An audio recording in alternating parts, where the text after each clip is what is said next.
يا سلام يا سلام يا سلام يا سلام يا سلام يا سلام.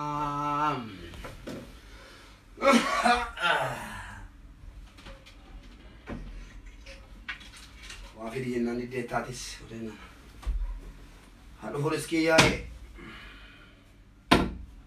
رزقي ياي هادو ما لا دمو سلا با جروي ها يا ربي قا رزقي نجرو نتايا ونتايا ونتايا يا بابا لو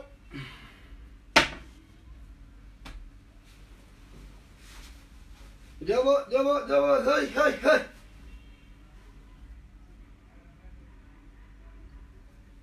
مالي نجري مالي حتى قوشا أفر رزقي نبامون أنا متي يقول لي والله فبامنا ولد تلقوته رزقي إنهم دا إنهم في الدان هادو فرسكين هاي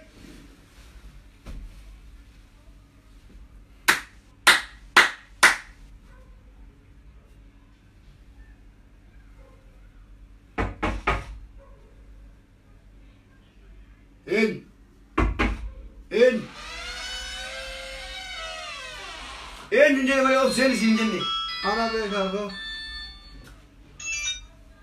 ألو تولي ألو إني بقى أنساتو كروكتي تولي بري شيء جذباوي إجابة باساتي أول نتسينين ما نعمل بالله أوكي ستوري نجري نجزا بيجارة بالك كلا غلطون أمانة كنا نجا ماشي أوسن كم وزن؟ فياولي هيا نجا يرتني يلا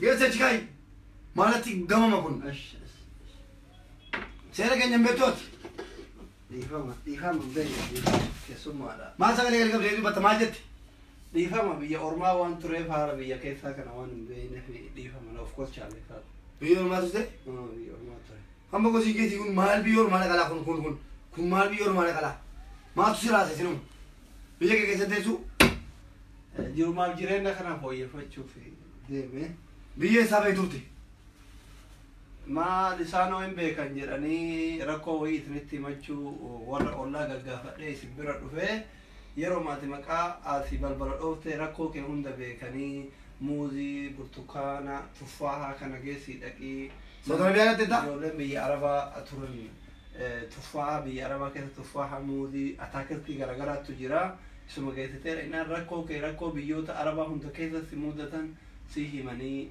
آسان كي كتنكم إنه آسان كي ديفهم بدا أسوف تنام بيكا كسمت ركوا وانا تجرو في جرام في بينا لكي استغفر الله العظيم بدا أنا محمد عمل لي كي نما محمد شو جالتا أكاسي بدي إيه ما وان أنا ما تشوف ركوا أنا ما تشوف في ولين كابتو أنك ما تشوف في نبرسي شو نفتاتي أجيكو إيش أتو بيجا مصري لتيتا مصري لكير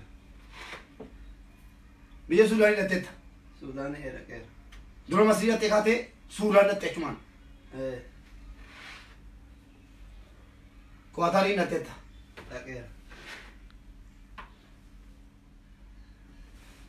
دبي لتيتا لكير بيجا أنا بس أفنجلو شو كسعودي لكير بيهوندا سعودي سجن أفنجلو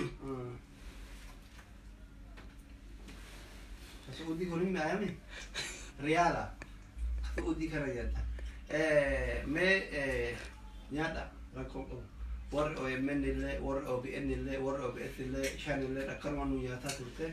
Nageenye. Sinifaati fa'u ka Suudii kana dabaladha nyaadha. Kaya kiti kiti kam dilatte na nenu nyaatu gaara. Nyaadha. Nama kai. Waan Suudii irraa dhufe nyaadha. Hey. Kaya maal kun gurbaa dhabaaramaa isaatti dhufe. Amma rakkoo kiyya osoo himadhe yoo maali biyya ormaa keessattuu kan caalaa Arabaan nu lolaa turte beekaa koo taraa takka irraa fuudha. Gaafii kiyyamee. Gaafii sirraa qabama. Gaafii ansi gaafadhu. Jettee na deebifta. Utuun sobin. Sobnaan akkuma dhufanii milkaanii galuun jiru asitti hafuun isin jira as keessa galanii hafuun isin jira. Si galee kanaanaan seeraan jedhatti himi waan isin gaafadhu. Maqaan kee Girgoosii? Akkasi. Akkamiin beektan garuu? Namni natti himu mana godhu naan keessummaan maqaan isaa dhufeera nan beeka jechuudha. Namni mana godhu kun nama hin beeku malee nama hin beekne miti. Si galee jira hamma rakkoo dhufteef otoo hin sobin tokko tokkoon yoo namatti xaxoo dhuftes yoo xaxa maayii kadhachuu dhuftes ana beekaa gandarraa eenyuun na beeka seenaa godha keessee dhuftee waan ta'eef lubbaan dhume maal rakkoon kee sagalee kee ol fuudhii gurri badaan nu bada. Rakkoon kiyyeen dhufeef akka ana dhuunfaa kiyyaa qofatti osoo hin ta'in akka ijoollee Oromoo ka biyyoota Arabaa jiraniifitti rakkoo isaanii bakka bu'eetiin himachuu dhufe.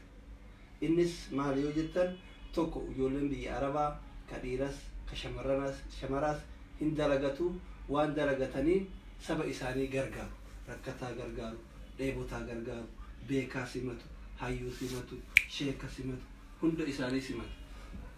Sagalee onnaa qabi gurri badaan inni ga'u eeshi. Hunda isaanii rakkoon an himachuu dhufe akka dhuunfaa kiyyaa qofatti osoo hin ta'in akka waliigala ijoollee biyya Arabaa jiranii isinitti himachuu dhufe. Sunis maal yoo jettan ijoolleen biyya Arabaa ka dhiiras ka dubartiis ni dalagatan jiruu jireenya ofii fooyyeffachuu biyya irraa bayanii dalagatan. Yeroo dalagatan kana waan dalagatan san irraa fuula ofiitiin dhibamaa Oromoos ni gargaaru. Masjiida sanuma keessaa ijaaruun sadaqatu yoo sabni isaanii rakkateen gargaaru miidiyaa Oromoo hunda hin jajjabeessu hayyuun adda addaa yoo biyya Arabaa dhaqan hin simatu. Sheekas qees hundaa hin simatu jechuudha. Nan beekaa ishee.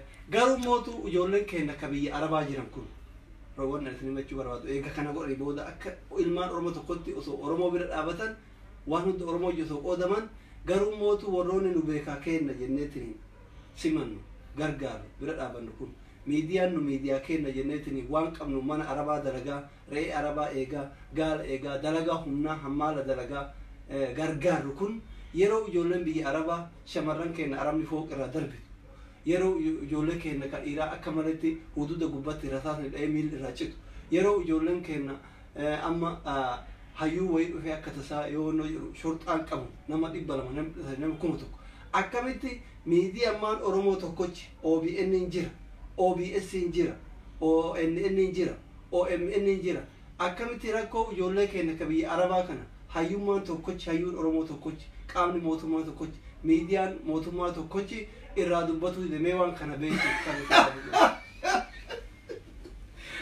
Oi yaa gowwaa jirani yaa gowwaa ati gowwummaa si qabda jechuudha. Fidaan rifeensa kame.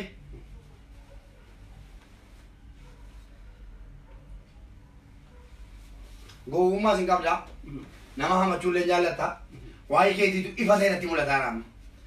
Wanta sammaa jettee irratti waa'ee miidiyaa Oromoo komachuudhaa ati jalqaba ofii keetii nama guutuu ta'uu qabda. Waa'ee miidiyaa Oromoo komachuudhaaf jalqaba ati kun nifxaamiin fuurriin kun nama guutuu ta'uu qabda jalqaba. Utuu hin komatiin dura booda akkuma kanaan illee komatta. Ani koo nama guutuudha qaama guutuu qaba harka qaba miila qaba fayyaa qaba deemee dalagadha waan qabu keessaa saba kiyya gargaara. Kana ol guutummaan maaltu jira maa? Nama guutuu jechuun dhageessaa.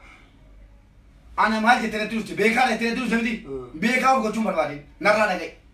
Ati nama guutuu miti.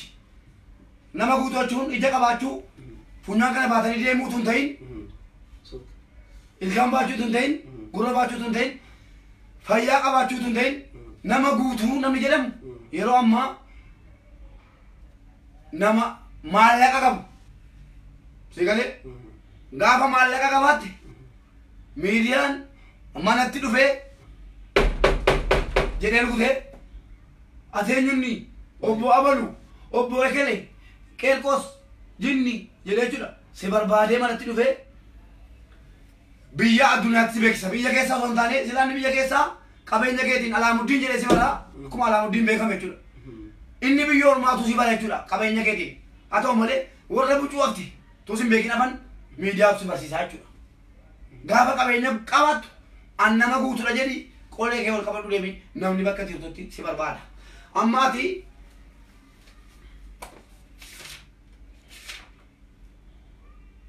biyya Saudiitti re'ootaaf gaala oolaa wal maktee eegaa turte Dubaayitti mataatti waa baataa turte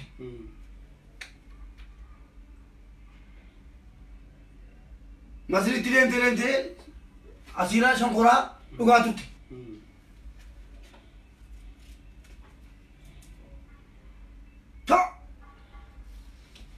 abshir hojiin ajaan qaba hojjedhu jabaadhu nama guutuu ta'uu barbaadda nama guutuu ta'uu barbaadda miidiyaan hundi isaa naga baatu barbaada akka amma tole akkas taanaan dhaggeeffadhu ammaa fi miidiyuma gargaari dhageesse ishii hojjettee irraa ishii reettee hedduurraa ishii oolaa hedduurraa ishii anamni ifattee ishii kenniturraa miidiyaa gargaari bakka miidiyaan rakkate jedhametti dhaabate jedhametti cufame jedhametti miidiyaa gargaari deemi nuu gargaaraa sana booddee kennamaan dubbanne narkattiin qabin ilkaan keessaa lama itti sana buseenaan ilkaan duwwaa galta ana beekaa ganda eenyunuu masiyatti hin deebisu miidiyaa gargaaruudha hireen kee amma isii miidiyaa raafte immoo sanduushii tokko irraa nyaadhuuti lafa kaa'i walitti qabi gaafa walitti qabdee maallaqa guddaa argattee nama taatee bakka ati jirtutti akkuma namicha Ameerikaa baranaa autoobisii 200 wayi qaba jedhamee miidiyaa irratti baafame argite moo hin argine ija kanaan akkuma Jarmanitti abbaan qabeenyaa tokko waan akkanaa godhe hin argine si galee gaafa qabeenya horatte nama guutuu taate miidiyaa biyya keessaa miti yoo Aljaziiraan si waraabne hittuu dali qottuuti yoo biyyuun du'an lafti turu qottuuti si galee kanaa jennaan jabaadhu hojjedhu yaa boleessu wannan sitti mukeessaa OMN OBS OBN hin jedhin hin komatti nama komachuu hin geenye yoo komachuu miti mataanaan akkas lafa dhaabatte namni si dhaga'u hin jiru sa'aatii kana sagaleen kee dhagahamuu barbaaddaa hiyyeessa gargaaruu barbaaddaa jabaadhu hiyyummaa keessaa bahiti miidiyaa tokko hiyyeessolidha miidiyaa hiyyeessaa yookiin harka qalleeyyii jedhi yoo ati dhaabuu malee miidiyaan aaraan banamu ija keessani gurra keessani jedhee banamee kee bor dugda kee ta'a akkuma miidiyaan takkaa gargaaramee banamuyyuu ilmaan Oromoo bakka ammaaramtee biyya galtu fooqii irraa darbatantu gabaasee hin beekne waan miskiinaa gabaasee hin beekne waan beektu qabeenyaa malee abbaa qabeenyaa ta'e miidiyaan manatti sii dhufan siin jedha gaafa jarri immoo sitti dhufan manatti yoo barbaadde ana miskiina galeessa biyya ormaa taa'ee si gargaaraa ture hadha immoo manatti naa dhuftee qabeenya qabaadhennaan deemi jettee miidiyaa hiyyeessaa jettee miidiyaa tokko nama dhaabu taataati booddeen kee miidiyaa sagalee harka qalleeyyii taata xumure kee kana rakkoo wayii si mudachuu deema immoo jireenya kee keessatti rakkoo cimaa si mudachuu deema Jans Kons Fans jedha asirraa jechuudha. Jans Kons Fans jechuun maal jechuudha afaan biyya kamii Jans jechuun qarshii 1,000 ni qaba Fans jechuun qarshii 1,000 Dans jechuun qarshii walitti 3,500 ni qaba qarshii kana kafalachuu dandeessaa qarshii yoo dalageessanii kafale malee amma hin qabu miidiyaanuu nama qarshii qabu malee hin gabaasu jettanii eenyuun abbaan beekaa nama qarshii hin qabne waa himaa jechuun sitti bere foonii kana tana malee hin qabu anuu abbaan beekaan miidiyaa dhiisiiti anuu tabbaa beekaan maallaqaa malee socho'u amma yoo bilbilattee maallaqa fitte nagaan deemte yoo didde marfeen hudduu keetti dhaabateennaan bowwaattee itti caccabda. Inni xiqqaatte malee tullee qarshii maarta akka jedhan lama jedhanii tanumaan naa hiikaa jira keessatti illee akkuma miidiyaa Oromoo garaan jabaatina.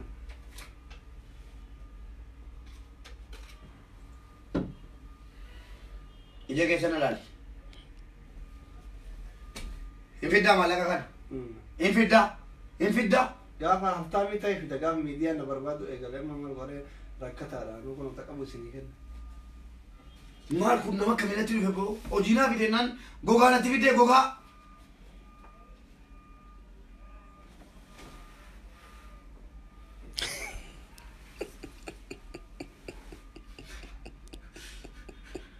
Maal si boosisa? Maal si boosisa bee? Rakkoo kana na boosisa.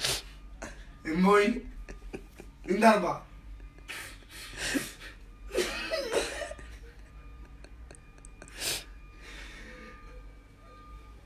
Ana takka namni duunaan hin boonye yoo hin boosifteeti. Takka namni duunaan hin boo'e hin beeku. Oo talagadhu kanaan. Talaga.